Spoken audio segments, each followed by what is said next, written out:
शुक्रिया जख्म जो तुमने दिया, शुक्रिया शुक्रिया दर्द जो तुमने दिया।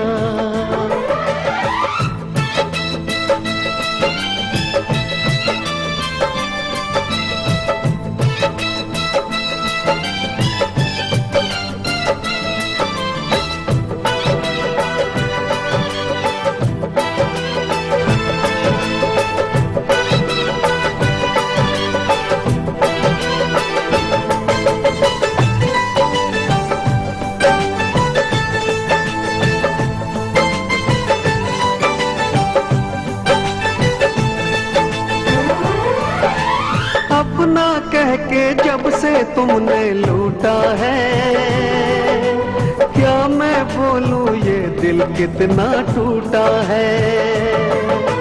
टूटे दिल का हर टुकड़ा।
नमस्कार, मैं सत्यजीत कुमार, एससीएस न्यूज में आपका स्वागत है। डीएमसीएच के जूनियर डॉक्टर विभिन्न मांगों को लेकर 28 जनवरी से अनिश्चितकालीन हड़ताल पर चले गए हैं। वहीं प्रचार सह अधीक्षक डॉक्टर एसएन सिन्हा ने बताया कि सभी सीनियर डॉक्टर अपने अपने कार्यों में मुस्तैद है और किसी भी मरीज को किसी भी तरह की कठिनाइयों का सामना नहीं करना पड़ रहा है। हड़ताल पर नहीं गए हैं, बल्कि काम से आज काम का बहिष्कार किए हैं। लेकिन मैं सारी जगह इस समय घूम लिया हूँ और हमारे सारे सीनियर डॉक्टर्स 9 बजे से ही, पहले तो 9:30 में आते थे, आज तो 9 बजे से ही सारे सीनियर डॉक्टर्स हमारे मरीज को देख रहे हैं। कहीं भी कोई बाधा नहीं है। जो मरीज यहाँ आ रहे हैं, चाहे इमरजेंसी हो चाहे आउटडोर हो, सारी जगह मरीजों को देखा जा रहा है और कोई भी असर, उन लोग काम का बहिष्कार किए हैं लेकिन कोई भी असर नहीं है। हाँ, आज आउटडोर में दूसरे दिन की कंपैरिजन में थोड़ा मरीज कम है, लेकिन जो आ रहे हैं उनको सारे मरीज को देखा जा रहा है। अभी आप इमरजेंसी में हैं तो आप देख लीजिए कि 4 मरीज उसमें पड़े हैं, 2 मरीज यहाँ पड़े हैं और सारे लोग, सारे डॉक्टर उनको देख लिए हैं, दवाई चल रही है, इसलिए कोई प्रॉब्लम नहीं है सारी जगह। हाँ, मैं गायनी में भी घुमाया, मेडिसिन घुमाया, आईसीयू में भी डॉक्टर वहाँ हैं, लगे हुए हैं। यहाँ सारे डॉक्टर लगे हुए हैं, सीनियर डॉक्टर आज देख लिए हैं आपके सामने। क्या पीजी डॉक्टर क्यों अपने पीजी डॉक्टरों का अपना कोई मांग है, स्टाइपेंड में बढ़ोतरी चाहते हैं, इसके लिए सरकार के समक्ष मांगे रखी हैं और उसी के लिए आज काम का बहिष्कार किया है।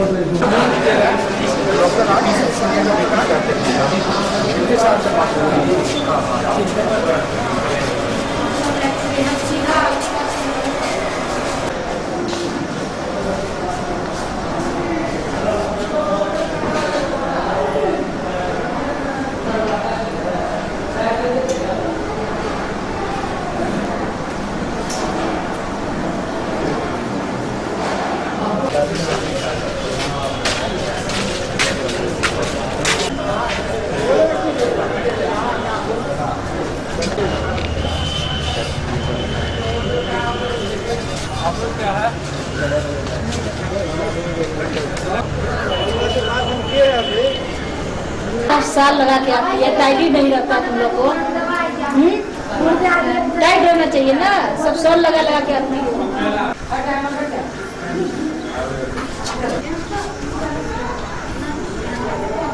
तुम पागल हो जी, कब बच्चा जन्म हुआ है इसका? कल रात को दिखाना है बच्चा को। माँ का दूध पिलाई हो? और देखो इसका निपुण थोड़ा छोटा लग रहा है, समय पर नहीं हुआ है बच्चा।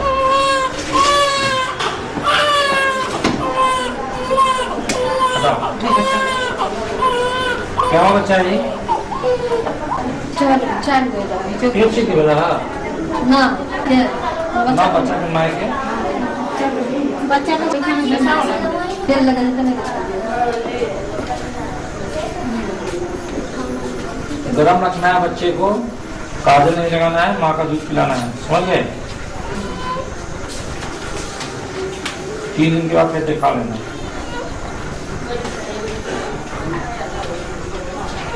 समझ गए ना?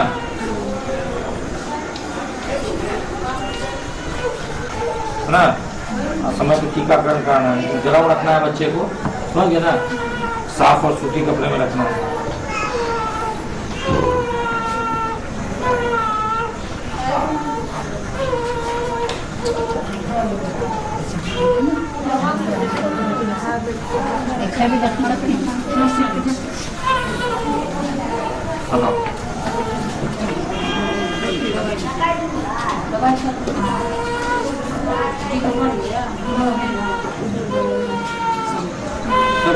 बच्चा का लड़का की लड़की है जी?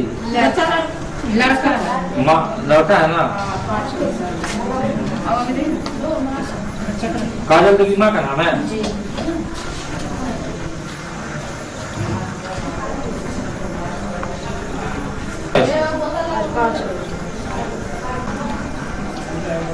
दूध पी रहा है?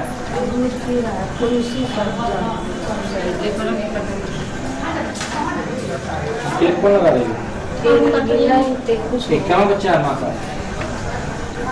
देखो एक पश्चूल बुलाया था इसको। माँ का क्या बच्चा है?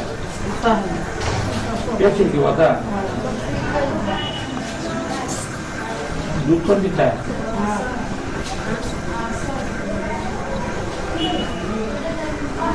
हटाओ।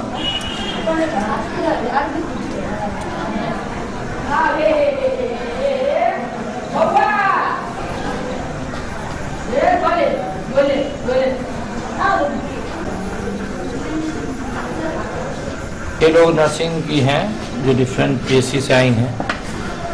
इनको न्यू बॉर्न के बर्थ में स्किल के बारे में जानकारी दी जाती है। इसका नाम है skill birth attendance training, SBA training. इसमें एक न्यू बॉर्न जब डिलीवरी होता है तो उसको क्या करना चाहिए। अमूमन जो है डिलीवरी के समय सावधानी बरतने से कई लाख नवजात की हम जान बचा सकते हैं। मुख्यतः जन्म के समय इन लोग को 4 प्रश्न पूछना है। क्या बच्चा समय पे हुआ है, मतलब 37 वीक से 41 वीक के बीच? क्या बच्चा जन्म लेते ही रोया? क्या उसका टोन सही है और उसका कलर कैसा है, ये टोन सही है, और क्या उसको पैखाना भी सटा था या नहीं? अगर ये चारों प्रश्न का जवाब सही होता है तो हम बहुत परेशान नहीं होते हैं। उसको प्री वार्म टॉवल में लेते हैं। प्री वार्म टॉवल में लेने के बाद उसको बाउल में डालते हैं। उसके बाद मुंह सक्शन करते हैं, फिर नाक सक्शन करते हैं। उसके बाद उसको बच्चे को फिर पोजीशन करके जो पहले से टॉवल लिया उसे पोंछ करके उस कपड़े को हटा देते हैं। एक मुख्य बात यह है कि बच्चे में जो उजला उजला लगा रहता है उसको वर्निक्स बोलते हैं, उसको कभी नहीं हटाना चाहिए क्योंकि वो सोता जो ऑब्जॉर्व हो जाता है, उससे तापमान बच्चे का मेंटेन रहता है। दूसरी चीज़, उसके बाद दूसरे प्री वार्म टॉवल में बच्चे को लपेट करके माँ के पेट पे डाल देना चाहिए। उससे क्या होता है ना कि पोस्टमार्टम हेमरेज होने के चांसेस कम हो जाते हैं और बच्चा जो है गर्म भी रहता है और नवजात का सकिंग रिफ्लेक्स जन्म के प्रथम घंटा में स्ट्रॉन्गेस्ट होता है, इसलिए वो स्तनपान भी करने लगता है और वही बच्चा 6 महीना तक स्तनपान करता है। नवजात का तापमान 36.5 से 37.5 सामान्य होता है। अगर 36 से 36.4 के बीच है तो कोल्ड स्टेज बोलते हैं, जिसमें पैर ठंडा और पेट गर्म रहता है। और 36 से कम हो जाता है तो हाइपोथर्मिया बोलते हैं, और 32 से कम में सीवियर हाइपोथर्मिया बोलते हैं। नवजात की ज़िंदगी बचाने के लिए 3-4 पॉइंट बहुत इंपॉर्टेंट है। एक के माँ का दूध पिलाना है, दूसरा उसको क्या कहते हैं कि गर्म रखना है, तीसरा समय पे सारे टीके देना है, साफ और सूती कपड़े में रखना है, क्योंकि नवजात की मोर्टलिटी अभी 64% ऑफ इन्फेंट मोर्टलिटी है। इन्फेंट मोर्टलिटी 45 पर 1000 लाइव बर्थ है, और लगभग 28 बच्चे जन्म के प्रथम माह मर जाते हैं। इस 28 में लगभग 50% का डेथ फर्स्ट वीक में होता है, 20% first day and about 33% in first 3 days of the life. तो अगर इसको छोटी छोटी बातों पर ध्यान देंगे तो बच्चे की हम जान बचा सकते हैं। दूसरी बात, 24 घंटे तक तहखाना हो जाना सामान्य बात है, 48 घंटे तक पेशाब हो जाना सामान्य बात है। और समय पे जन्म के समय BCG, OPV और हेपेटाइटिस बी का टीका पड़ जाना चाहिए। हेपेटाइटिस बी का टीका पड़ जाने से इवन हेपेटाइटिस बी मदर में भी जो है लगभग 80% बच्चे को हम प्रोटेक्शन होने के चांस रहते हैं। इसी बात की जानकारी लेके ये अगर अपने PSC स्तर पे गांव स्तर पे करेंगी तो न जाने लाखों नवजात की हम जान बचा सकते हैं।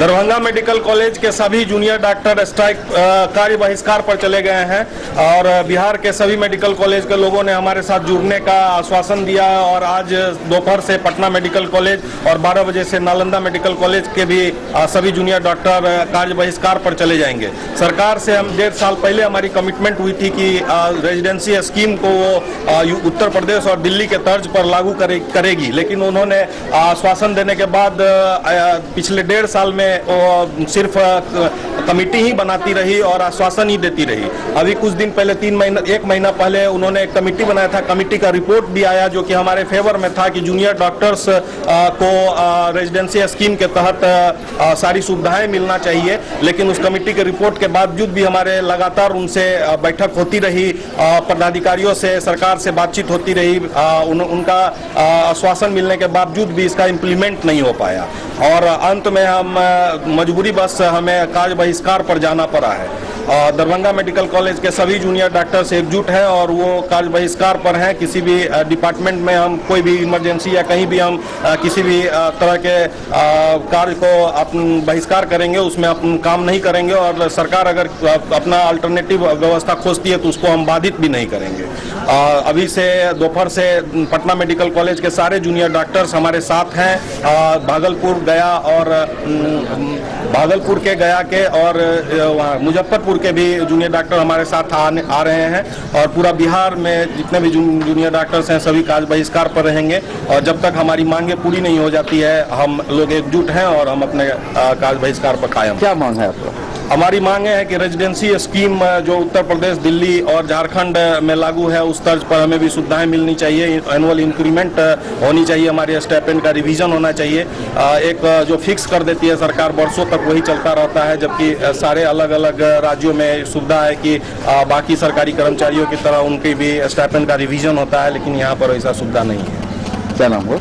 कुणाल शंकर। जैसा कि आप लोग हड़ताल की है आज, आप लोगों को पहले ही पता होगा, मीडिया को हम लोगों ने पहले भी बताया है कि पिछले 1.5-2 सालों से हम लोग लगातार मांग कर रहे हैं कि रेसिडेंसी स्कीम को लागू किया जाए। उस रेसिडेंसी स्कीम के अंतर्गत एनुअल इंक्रीमेंट ऑफ स्टाइपेंड का प्रोविजन है, जिसके लिए हम लोगों को बार बार हड़ताल नहीं करना पड़ेगा, ऑटोमेटिक रिवीजन होगा। सरकार हमें मौखिक आश्वासन बार बार देती है, बार बार कमेटियाँ बनाती हैं, बार बार टाल मटोल का रवैया अपनाती हैं।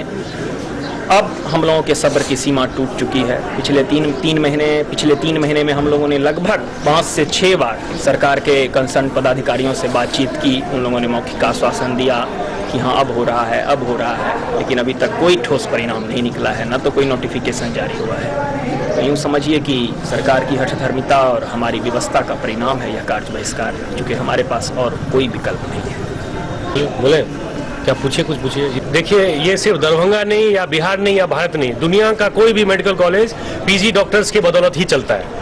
तो हम यहाँ पे आपको कह रहे हैं कि हम पीजी डॉक्टर्स अभी कार्य बहिष्कार कर रहे हैं, सीनियर डॉक्टर्स अपना काम कर रहे हैं और हम लोग किसी भी तरह जो भी इमरजेंसी में मरीज आता है उनके साथ कोई भी दुर्व्यवहार नहीं करेंगे और सीनियर डॉक्टर्स को काम पे भी रोकेंगे नहीं। लेकिन प्रैक्टिकल बात यह है कि जब तक पीजी डॉक्टर्स काम नहीं करेगा तब तक कोई भी मेडिकल कॉलेज में काम सुचारू रूप से नहीं चल सकता है। ये बात कहते हुए हमें बहुत दुख हो रहा है कि मरीज की हालत गंभीर होने के बावजूद हम लोग काम पे नहीं जा रहे हैं, लेकिन हमारी ये व्यवस्था है। हम लोग 2 साल से लगातार गवर्नमेंट के कांटेक्ट में हैं। हम लोगों ने 2 साल पहले से ये मांग रखी हुई है कि रेजिडेंसी स्कीम आप लागू कीजिए। यदि उत्तर प्रदेश में लागू हो सकता है, झारखंड में लागू हो सकता है, तो आपकी क्या ऐसी व्यवस्था है कि आप रेजिडेंसी स्कीम बिहार में लागू नहीं कर सकते हैं? क्या आप लोग अनिश्चित काल चले गए हैं? ये देखिए, जब तक हमारी मांग पूरी नहीं होगी तब तक हम लोग अनिश्चितकालीन हड़ताल पर रहेंगे और ये सरकार पे निर्भर करता है कि वो हमारी बात मानेंगे। हमारी बात वो अभी मान लें, लिखित में अभी दे दें, तो हम लोग अभी हड़ताल तोड़ने को तैयार हैं।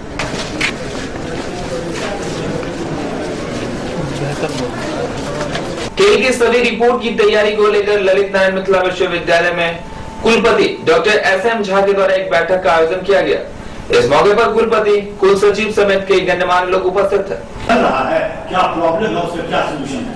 ऑडिट का मतलब नहीं, ऑडिट का मतलब ये होगा एक पर्टिकुलर कौन स्टेक होल्डर्स होंगे, guardians available to the hostellers at the centre. तो माना एक कंप्यूटर सेंटर यूनिवर्सिटी में अगर वो कर सकते हैं तो वहाँ हॉस्टलर क्या कोई जनरल विद्यार्थी जाकर वो काम कर कोई भी प्रोफेसर इंक्लूडिंग ठीक करता है, वो सब ग्राउंड रियलिटी जरूर बावजूद उसके पक्ष प्रैक्टिकल वो सब हॉस्टल में कमरा तो मेंटेन नहीं कर पाता और आप इसलिए वो ठीक है दिखाने के लिए कुछ कर। Better lighting system, good reading rooms, micro filming and internet facilities. The library services need to be computerized. Facility of reprography and book bank need to be provided. It should subscribe a standard journal and periodicals.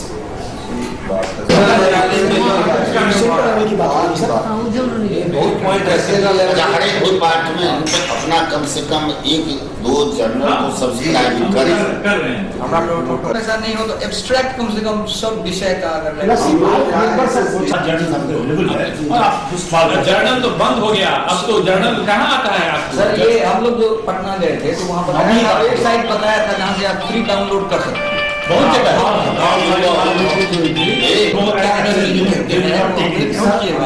में बहुत सारा grant जी है sir, उससे 2500 रुपया के check और वो लगा करके हर डिपार्टमेंट को रुपया भेजिए। देखिए जो लोग नहीं करते हैं 2500 रुपया नहीं यूज करेंगे, जो लोग करते हैं वो करेंगे।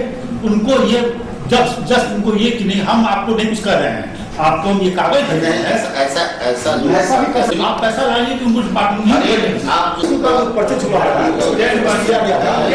यहाँ सर स्टैकिंग के नाम पर हमने उसको दिया था नहीं, कोई लोग व्यवस्था करनी पड़ेगी ना। वो व्यवस्था कहाँ से डिपार्टमेंट क्या हो सकती है, उसके लिए यूनिवर्सिटी से कोई व्यवस्था करनी होगी कि हम ये काम करें। आज ज्योग्राफी में ये खरीदे मान लीजिए 20 फर्नीचर कमी है, कहाँ से वो फंड आ सकता है? क्या सरकार हमको डेवलपमेंट के लिए इतना पैसा दे रही है? सरकार क्या फर्नीचर के लिए पैसा दे रही है? अगर हम ऐसा प्रोग्राम बना कर दे तो सरकार देगी पैसा, जिससे कि हमारे यहाँ वास्तव में बच्चों को।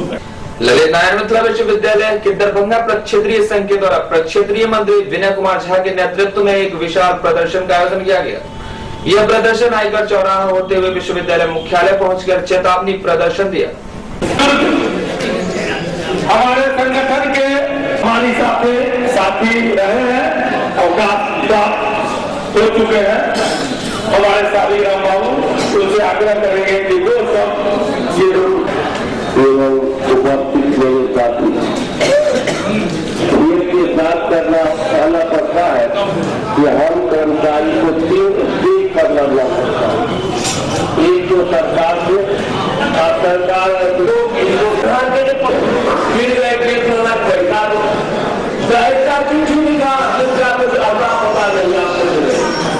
क्या करना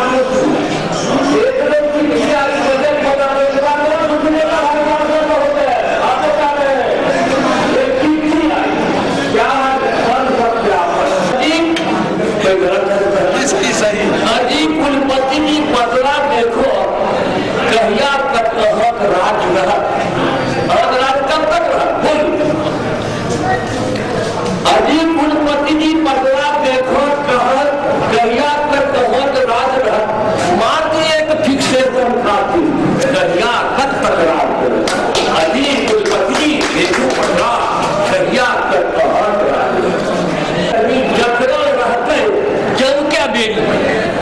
चाहे सरकार हो चाहे यूनिवर्सिटी हो, कहिया तक कॉलेज कर्मी जकड़ा रहता है, कहिया पदाधिकारी लोग हैं जो चाहते हैं उनको जो कर्मचारी जाएगा और वो जीत जाएगा, तो जिस कर्मचारी जिस पदाधिकारी के चलते गया है हाईकोर्ट और डिग्री दिया, वह यूनिवर्सिटी का खर्चा नहीं होगा, वह उस कर्मचारी उस पदाधिकारी से काटा जाएगा। यह कटौती नहीं होगा, हम लोग हाईकोर्ट नहीं जाते।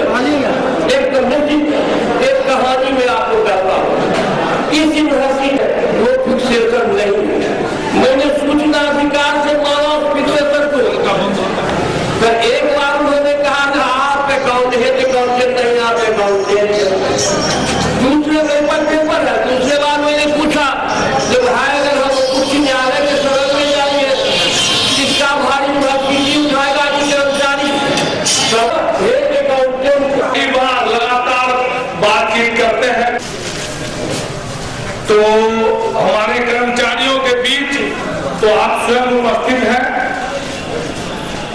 और आप संबोधन करेंगे। विश्वविद्यालय कर्मचारी संघ के अधिकारीगण, कर्मचारीगण, हम लोग इस तथ्य से अवगत हैं कि माननीय उच्चतम न्यायालय के द्वारा आपकी जो समस्या थी उस समस्या का समाधान हो चुका है कि राज्य सरकार भी आपकी समस्याओं के प्रति संवेदनशील होगी। हमारी मान्यता है कि जिस तरह विश्वविद्यालय या महाविद्यालय के अंतर्गत शिक्षक अधिकारी एक अंग हैं, हमारे कर्मचारी भी उसी तरह एक अंग हैं।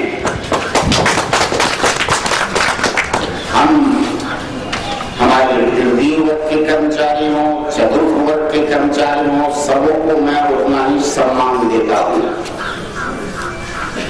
मैं कभी भी उनसे इस तरह से बात नहीं करता हूं कि मैं व्यक्ति के रूप में बोल रहा हूं। हम बार बार आपके जो अधिकारी बन जाते हैं उनसे मिलता हूं, कोई बाधा नहीं है,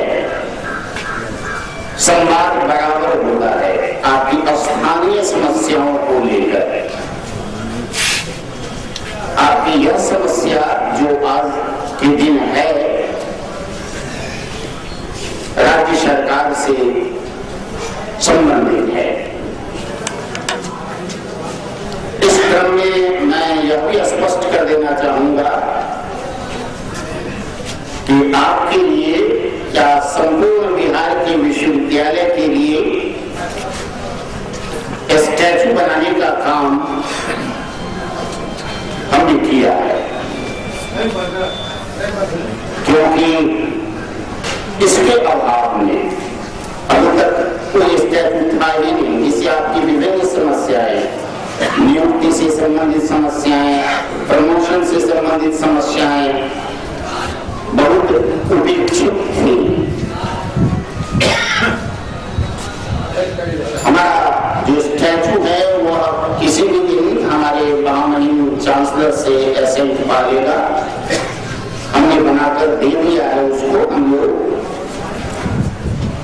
3 विश्वविद्यालय के सदस्य थे इसमें, पटना यूनिवर्सिटी, मगध यूनिवर्सिटी और मैं था कन्वीनर के रूप में। हमने हर एक जगह यह प्रयास किया है कि विश्वविद्यालय को विश्वविद्यालय का दे दिया जाए, क्योंकि उसके अंतर्गत जो नियुक्तियां थी या प्रमोशन था उन सारे राज्य सरकार के अधीन कर दी गई थी।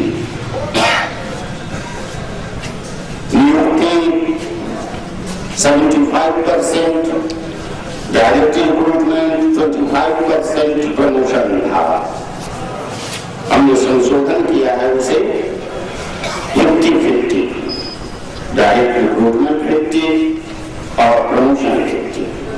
हम आशा रखते हैं कि इन संशोधनों को हमारे माननीय चांसलर की सहमति अवश्य मिलेगी।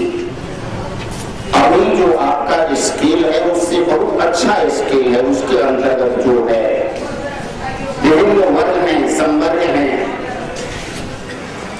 उसके भी ज्यादा दिन नहीं है।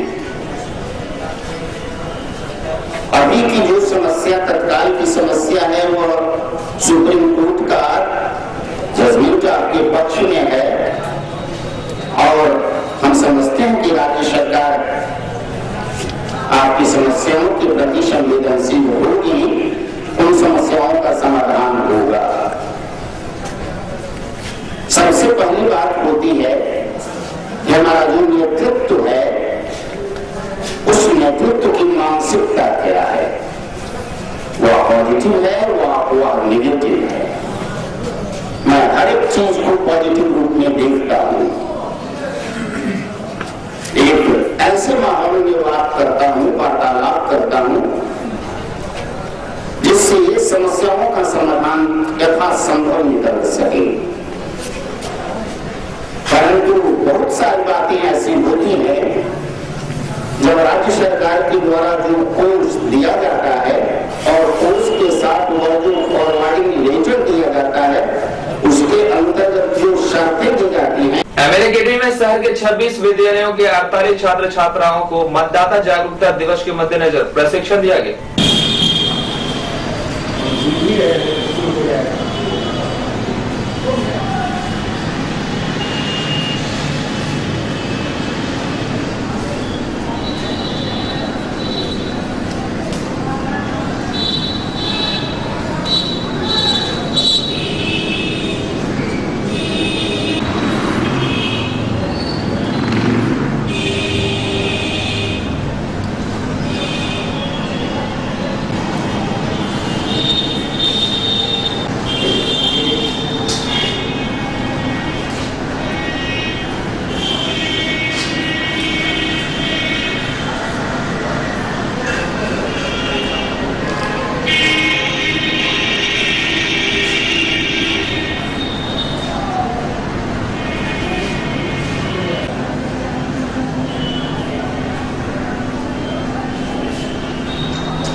आज एक निबंध लेखन प्रतियोगिता है। यह प्रतियोगिता भारत निर्वाचन आयोग के दिशा निर्देश में जिला प्रशासन दरभंगा के सौजन्य से हो रहा है। निबंध का विषय है प्रजातंत्र में मतदान का महत्व। और इस निबंध प्रतियोगिता का मुख्य उद्देश्य इस प्रतियोगिता के माध्यम से लोगों को मतदान के प्रति जागरूक करना, अधिक से अधिक मतदाता बनाना और मतदान प्रक्रिया में उनकी अधिक से अधिक सहभागिता को सुनिश्चित करना, यही उद्देश्य है यह निबंध प्रतियोगिता का। कितने छात्र छात्रा शामिल? अभी इसमें 44 छात्र छात्राएं यहाँ शामिल हैं। 21 स्कूल के बच्चे हैं। प्रत्येक स्कूल से 2-2 लिया? प्रत्येक स्कूल से 2-2 लिया गया। हाई स्कूल की मध्य विद्यालय से? हाई स्कूल उच्च विद्यालय स्तर के हैं। एक दिवसीय है? एक दिवसीय है। 1 घंटा हम लोगों ने समय दिया है। 1000 शब्दों में निबंध लिखना है और 1 घंटे का समय उनके लिए मुकर्रर किया है।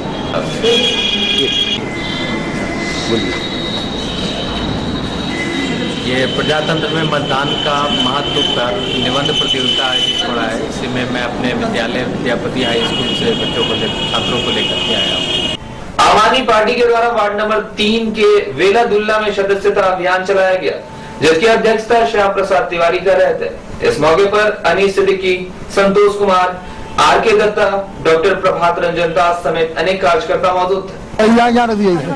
कि अभी हम लोग आम आदमी पार्टी का सघन सक्रियता के साथ कर रहे हैं जुड़ाव कर रहे हैं। अभी ये निःशुल्क है और हम लोगों का ध्यान सही पर है, इसमें युवाओं पर ध्यान है। अभी हम थोड़ी देर पहले युवाओं को जोड़ा गया था। इस कैंप में महिलाओं का अधिकता है, महिलाएं आई हैं अपना सदस्यता ज्वाइन करने के लिए। तब किए हैं ये निःशुल्क व्यवस्था कब तक चलने वाली है? ये पहले 26 जनवरी तक थी, अब ये 30 जनवरी तक हो गई है। इससे 30 जनवरी तक जो भी व्यक्ति 18 साल से अधिक हैं, आम आदमी पार्टी के विचारों से को समर्थन करते हैं, वो इसमें जुड़ सकते हैं और ये जो सदस्यता है वो 3 साल के लिए रहेगी। आम आदमी पार्टी का अभी मैं हूँ आम आदमी राष्ट्रव्यापी आह्वान के तहत जो है पूरे देश में 10 जनवरी से 26 जनवरी तक निःशुल्क सदस्यता अभियान चला और उसको चूंकि देश के नौजवानों, देश के आम आदमी की मांग पर इसको 30 जनवरी तक हम लोग सदस्यता अभियान निःशुल्क चला रहे हैं। अभी बड़ी संख्या में दरभंगा में जो है सो कुछ देर पहले कठलवाड़ी में बड़ी संख्या में युवाओं यहाँ पे जिस प्रकार देखा जा रहा है कि महिलाओं पे जोर दिया गया, महिलाओं को काफी संख्या में जोड़ा जा रहा है, तो क्या सोच है आपका इसके पीछे? महिलाओं को अधिक से अधिक राजनीति में भागीदारी हो, समाज में के अग्रणी भूमिका में उनकी भागीदारी हो। चूंकि आधी आबादी महिला की है, ये आधी आबादी है, इसलिए और महिला सुरक्षा हमारी पार्टी के मैनिफेस्टो में शामिल है कि महिला सुरक्षा के लिए जो है पार्टी कृत संकल्पित है। इसलिए महिलाओं को अधिक से अधिक संख्या में जोड़ा जा रहा है ताकि महिलाएं आएंगी तो महिलाएं जो है महिला सुरक्षा अधिकार जो है पार्टी के बैनर तले आंदोलन करें। पार्टी आंदोलन की पार्टी है और इसलिए हम लोग महिलाओं के बीच में, युवाओं के बीच में, बुद्धिजीवियों के बीच में जा रहा है और पार्टी में जोड़ रहा है और पार्टी में जोड़ करके इस देश को भ्रष्टाचार मुक्त बनाने, इस देश में व्यवस्था परिवर्तन की शंखनाद को करने और उसको आगे बढ़ाने का काम हम लोग करते हैं। सदस्यता अभियान उनके समापन समारोह के लिए सबसे अच्छी अभी पार्टी आई है आम आदमी पार्टी। उनको निश्चित रूप से समापन समारोह में करूंगा, इसलिए कि देश में वो आम आदमी को ठगते हुआ है, उसमें बीजेपी के नेता हो या कांग्रेस के नेता हो, मेरा झाड़ू छाप है। भ्रष्टाचार को मैं झाड़ू से मिटा कर रहूंगा, उस सफाई अभियान में लग गया हूं। आम आदमी मेरे साथ है। आज तो ऐसा सुंदर दिन रहा कि आज आम आदमी पार्टी में सैकड़ों महिलाएं आज मेरे पार्टी में जुड़ रही हैं। यह सबसे बड़ी भागीदारी महिलाओं की आगे अभी जोरों में चलाई जा रही है। अभी आज कठलवाड़ी में चली 70 से 80 युवा हमारे साथ जुड़े और उनको रसीद दे दी गई है। वो अपने कठलवाड़ी मोहल्ले में वार्ड नंबर 14 में सदस्यता अभियान चलाएंगे और यहाँ पर अभी कगवा गुमती के बगल में सरजू ठाकुर जी के ठीक घर के निकट अभी महिलाओं की इतनी सदस्यता अभियान के लिए काफी महिला चाह रही थी कि सदस्यता अभियान में आम आदमी पार्टी के पदाधिकारी आए, तो हमारे आम आदमी पार्टी में कोई पदाधिकारी नहीं होते हैं, सभी सदस्य होते हैं। डॉक्टर प्रभात रतन दास जी अभी सदस्यता प्रभारी के रूप में यहाँ पर आए हुए हैं, हम लोग उनके साथ हैं। और साथ साथ मेरा ऐसा कहना है कि सदस्यों की कमी क्यों रहेगी, इतने सदस्य हो जाएंगे कि पूरे भारत में और करोड़ों की संख्या में सदस्य हमारे होंगे, जिसमें दरभंगा जिला में अभी तक 24 से 25 हजार सदस्य आज तक हमारे पास लिस्टेड हैं। मेरा नाम श्यामा प्रसाद तिवारी हुआ। मैं आम आदमी पार्टी का सदस्यता अभियान नगर का प्रभारी हूं और 50,000 सदस्य बनाने का मैंने वचन दिया था आम आदमी पार्टियों के नजदीक, आम आदमी के नजदीक, इसलिए मैं इस अभियान में चल रहा हूँ। 50,000 में आपने कितने जोड़ पाया? मैं अभी तक 23,500 पर हूँ आज और उम्मीद है कि निःशुल्क सदस्यता अभियान 30 तक चलेगी और मैं अपने आप वचन में 30 तारीख तक कामयाब हो जाऊंगा। यह मैं अपना निष्ठा के साथ सदस्यता अभियान चला रहा हूं। कल भी शहर में 8 जगह पर चलेगी और प्रभारी के रूप में बनाया जाता है। हमारी सदस्यता अभियान लगातार अभी चलती रहेगी 30 तक। पूर्व पुनरुद्धार समिति के तत्वावधान में चल रहे 7 दिवसीय श्रीमद् भागवत कथा के तीसरे दिन व्यास आचार्य हेमचंद्र ठाकुर जी महाराज ने अपने मधुर वाणी से भक्तजनों को मंत्र मुग्ध कर दिए। वहीं भजन और कीर्तन भी अपनी क्षमा मारने में कोई कोर कसर नहीं छोड़ी।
माता गिरजा ने महादेव से पूछा नहीं कि इस देवी को आप अपने सर पर क्यों बैठाए हैं।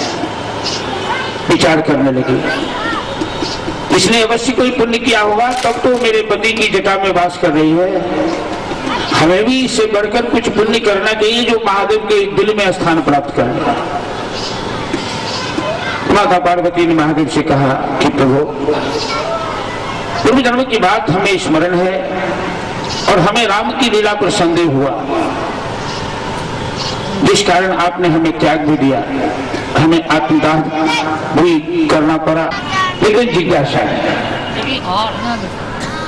निर्गुण ब्रह्म सगुण उपधार। 14 प्रश्न माता पार्वती ने महादेव से किया, भगवान राम कथा से संबंधित सभी प्रश्न जिज्ञासा पूर्ण। 26 जनवरी से शुरू भेल 2 फरवरी तक चल। एक आयोजक डॉक्टर जयशंकर झा हमर सभक संरक्षक छथि, हम सब में जुड़ल छी। उदय शंकर मिश्र और हुनके जे नव समिति छै मानवाधिकार आयोग द्वारा जे फैसला भेल छै जेकरा पटना से संचित कऽ देलकै है, ओ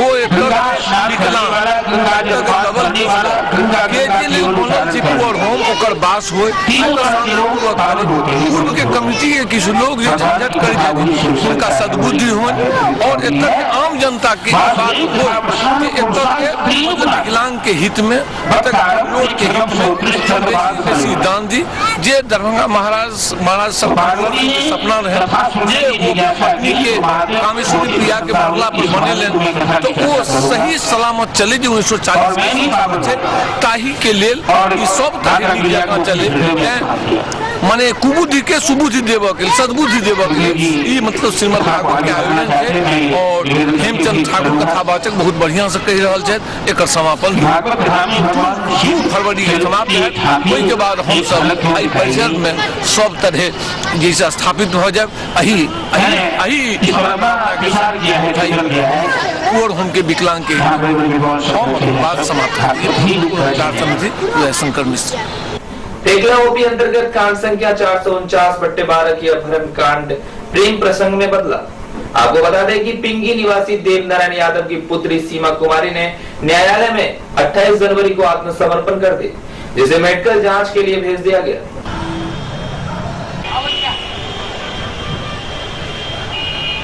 से तुम उसी के साथ थी रे? तुम्हारा बाप का नाम? कहाँ घर है? थाना?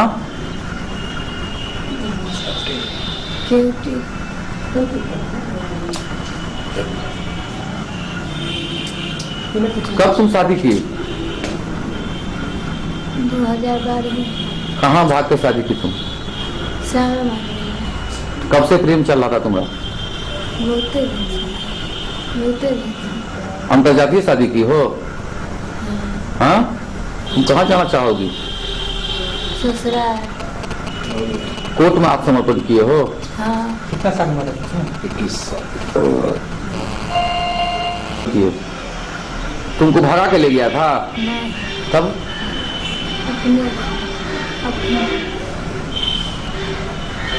कहाँ से भागी थी तुम? घर। क्यों?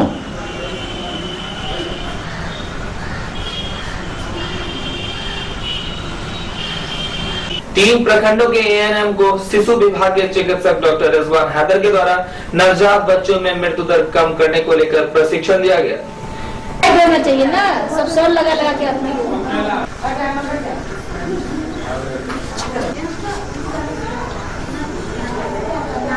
पागल हो जी, कब बच्चा पूरा हुआ है इसमें?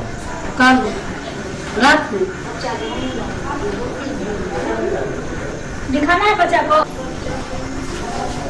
माँ का दूध लाई हो और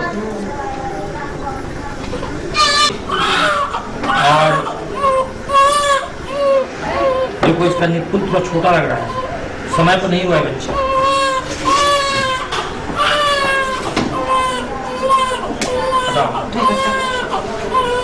क्या हुआ बच्चा है? चल बोला ना ना बच्चा को मार के बच्चा को तेल लगा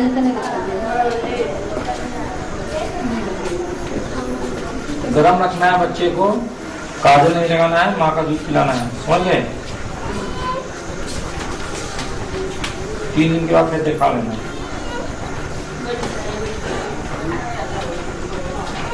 समझ गए ना?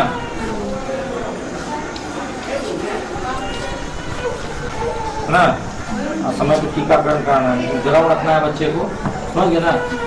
साफ और सूती कपड़े में रखना है।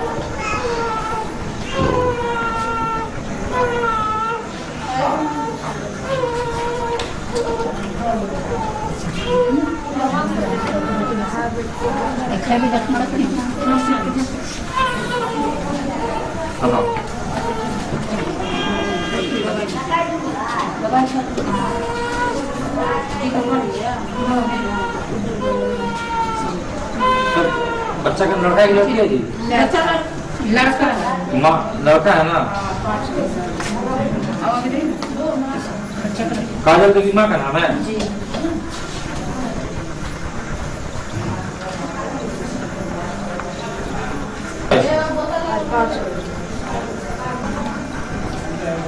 दूध पी रहा है?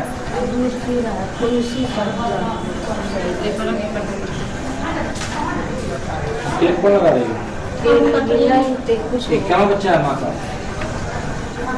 देखो एक पस्तूल बुलाया था। माँ का क्या बच्चा है? क्या चुनकी हुआ था? दूध कब पीता है?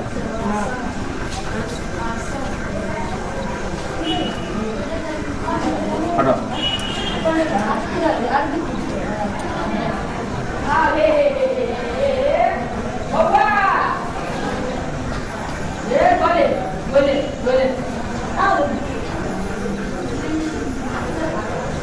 ये लोग नर्सिंग की हैं जो डिफरेंट पीएससी से आई हैं।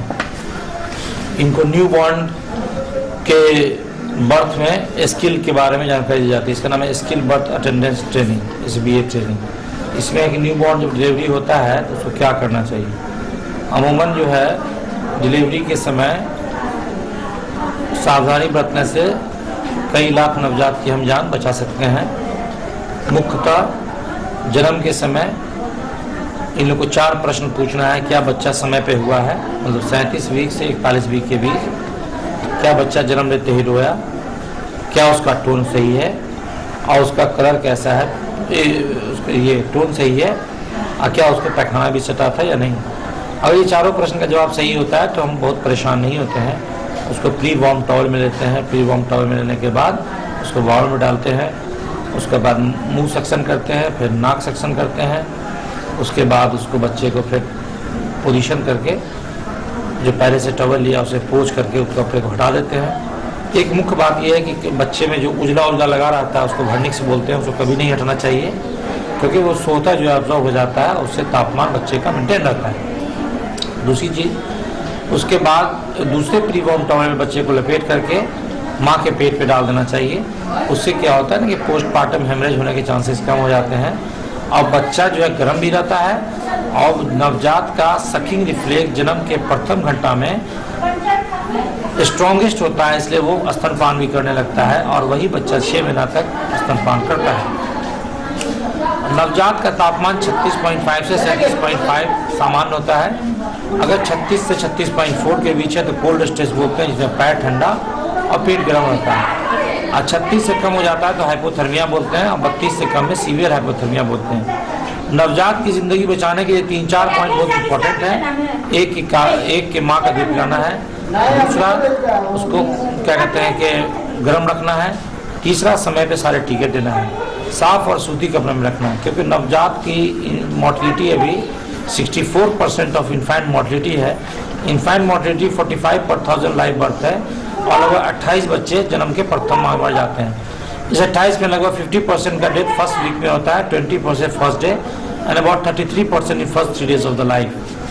तो अगर इसको छोटी छोटी बातों पर ध्यान देंगे तो बच्चे की हम जान बचा सकते हैं। दूसरी बात, 24 घंटे तक तहखाना हो जाना सामान्य बात है, 48 घंटे तक पेशाब हो जाना सामान्य बात है। और समय पे जन्म के समय BCG, OPV और हेपेटाइटिस B का टीका पड़ जाना चाहिए। हेपेटाइटिस B का टीका पड़ जाने से इवन हेपेटाइटिस बी मदर में भी जो है लगभग 80% बच्चे को हम प्रोटेक्ट करने का प्रोटेक्शन होने के चांस रहते हैं। इसी बात की जानकारी लेके ये अगर अपने PSC स्तर पे गांव स्तर पे करेंगी तो न जाने लाखों नवजात की हम जान बचा सकते हैं। CPM कार्यकर्ताओं के द्वारा 5 दिवसीय समाहरणालय धरना स्थल पर विभिन्न मांगों को लेकर धरना दिया गया। कार्रवाई करना होगा। जनगणना में गड़बड़ी करने वाले दोषी अधिकारियों पर कार्रवाई करना होगा। छूटे हुए तमाम परिवारों को जनगणना में जोड़ना होगा। इनकलाब जिंदाबाद। कम्युनिस्ट पार्टी मार्क्सवादी जिंदाबाद। लागू करना होगा। तमाम बसे हुए गरीबों को बासगीत का पर्चा देना होगा। सीलिंग से फाइल जमीन का बंदर बाट बंद करो। आज हमारे धरना का दूसरा दिन है। 27 तारीख से 31 तारीख तक हमारा ये धरना का कार्यक्रम चलेगा। इसमें जनगणना में जो व्यापक पैमाने पर आर्थिक सामाजिक गणना में जो व्यापक पैमाने पर गड़बड़ी की गई है, गरीबों के नाम छोड़ दिए गए हैं और सरकार कहती है कि इसी सूची के आधार पर खाद्य सुरक्षा का अनाज हम गरीबों तक पहुंचाएंगे। जब सूची ही गलत होगी तो ये खाद्य कैसे गरीबों तक पहुंचेगा? फिर पुराने BPL की तरह इसमें गड़बड़ी रह जाएगा, गरीब छूट जाएंगे। इसीलिए ये धरना का कार्यक्रम चरणबद्ध धरना का कार्यक्रम हमने आयोजित किया है। दूसरी बात जो सबसे महत्वपूर्ण बात है, इस जिले के अंदर जमींदारों की जो सरप्लस जमीन थी, सीलिंग से फाइल जमीन थी, उसको व्यापक पैमाने पर बेचा जा रहा है, जिसको गरीबों के बीच बांटना चाहिए था, नहीं बांटकर जमीन माफियाओं के द्वारा उसको औने पौने दाम में खरीदा और बेचा जा रहा है। करोड़ों करोड़ का वारा न्यारा हो रहा है। इसीलिए यह धरना के जरिए हम जिला प्रशासन से मांग करते हैं कि सीलिंग से फाजिल जितनी जमीन औने पौने दामों में रजिस्ट्री हुई है उसकी जांच होनी चाहिए और वो केवाला खारिज होना चाहिए। इसीलिए ये धरना है। हम जो तीसरी मांग है हमारी, दरभंगा शहर के अंदर भारी पैमाने पर जलकर के जमीन का अतिक्रमण हुआ है और बड़े बड़े लोग, नेता लोग, जमीन माफिया लोग तमाम पोखरों को अतिक्रमित कर लिए और गरीबों को सड़क के किनारे DMCH के परिसर में और दूसरे जगहों पर जो गरीब बसे हुए थे उनको उजाड़ कर तो फेंक दिया गया, लेकिन पोखर पर बसे बड़े लोगों को छुआ तक नहीं गया। हम इस धरना के जरिए मांग करते हैं तमाम जो दरभंगा शहर के अंदर जलकर है उसमें जो अतिक्रमण किया गया है बड़े लोगों के द्वारा अविलंब खाली किया जाना चाहिए। और इन्हीं बातों को लेकर आज ये पूरा धरना का दूसरा दिन 7 सूत्री मांगों को लेके आर्थिक जनगणना, जमीन का सवाल, ठेका कर्मियों को कम से कम 14,000 रुपया प्रतिमाह देने का सवाल, होल्डिंग टैक्स को दुगुना करने, मालगुजारी बढ़ाने, बिजली का चार्ज महंगा करने का सवाल, इन तमाम सवालों पर आज लोग बैठे हुए हैं। आर्थिक जनगणना केंद्र सरकार का स्कीम है और केंद्र सरकार के स्कीम को देखने के लिए यहाँ सांसद की अध्यक्षता में एक कमेटी बनी हुई है। उस कमेटी का काम है इन तमाम योजनाओं के गड़बड़ियों को दुरुस्त करना। लेकिन सांसद महोदय लड़ाई कर रहे हैं कि उद्घाटन विधायक करेगा कि सांसद करेगा। ये जो आधी आबादी आर्थिक जनगणना में छूट गई है, होल्डिंग टैक्स दुगुना कर दिया गया है, बोर्डिंग बंद पड़ा हुआ है, इस सब से विधायक और सांसद को कोई माने नहीं रह गया है और न कांग्रेस या भाजपा पार्टी या इससे जुड़े हुए संगठनों को कोई माने मतलब रह गया है। इसलिए आम लोगों का सवाल माकपा ने उठाया है। हमारा यह धरना 1 तारीख तक चलेगा और इसके बाद 6 तारीख को तमाम प्रखंडों का घेराव होगा और फिर भी बात अगर नहीं बढ़ी तो हम और अब सत्यजीत को एससीएस न्यूज की पूरी टीम के साथ अनुमति दें। कल पुनः इसी समय मिलेंगे, तब तक के लिए नमस्कार।